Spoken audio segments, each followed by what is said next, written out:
படிக்கிறேன் நான் அப்படியே.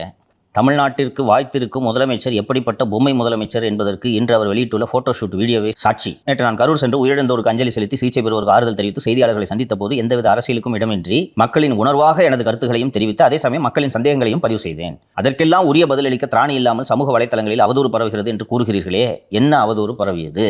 உங்கள் கட்சிக்காரர்கள் தமிழ்நாடு மாணவர் சங்கம் என்ற பெயரில் போஸ்டர் ஒட்டி கொண்டிருக்கிறார்களே, அந்த அவதூறா? அரசின் காவல்துறை பிரச்சாரம் செய்ய ஒதுக்கிய இடத்தில் உள்ள குளறுபடிகள், திமுகவின் வழக்கமான ஆம்புலன்ஸ் அரசியல், தடியடி நடந்த காட்சிகள் வெளிவந்து அதை பற்றி பொதுமக்கள் பேசுவது இவையெல்லாம் வதந்தியா? பொறுப்போடு நடந்து கொள்வது என்றால் என்ன? உங்கள் அமைச்சர் ஒருவர் அழுவது போல் நடிக்க தெரியாமல் மாட்டிக்கொண்டாரே, அதுவா? அல்லது உங்கள் மகனும் துணை முதல்வருமானவர் கரூர் வந்து சம்பிரதாயத்திற்கு போட்டோ எடுத்த கையோடு துபாய்க்கு வெக்கேஷனுக்கு பறந்து சென்று விட்டாரே, அதுவா? அடி பையனுக்கு ஒரு அடி. கள்ளக்குறிச்சியில் உங்கள் ஆட்சியின் அலட்சியத்தால் ஏற்பட்ட கள்ளச்சாராய மரணங்களுக்கு கணக்காத இதயம், கலங்காத கண்கள் இப்போது மட்டும் கலங்குகிறதா?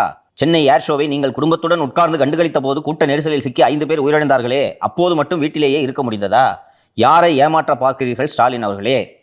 எதிர்க்கட்சிகள் யாரும் இதுவரை எந்த அரசியலும் செய்யவில்லை. ஆனால் உங்களின் இந்த வீடியோ தான் பல அரசியல் சந்தேகங்களை ஏற்படுத்துகிறது. கரெக்டாக பிடிக்கிறார் பாயிண்ட்டை. நாங்களே அரசியலாக நினைக்கல, நீ தான் வீடியோ போட்டு ஆரம்பிச்சு வைக்கிற.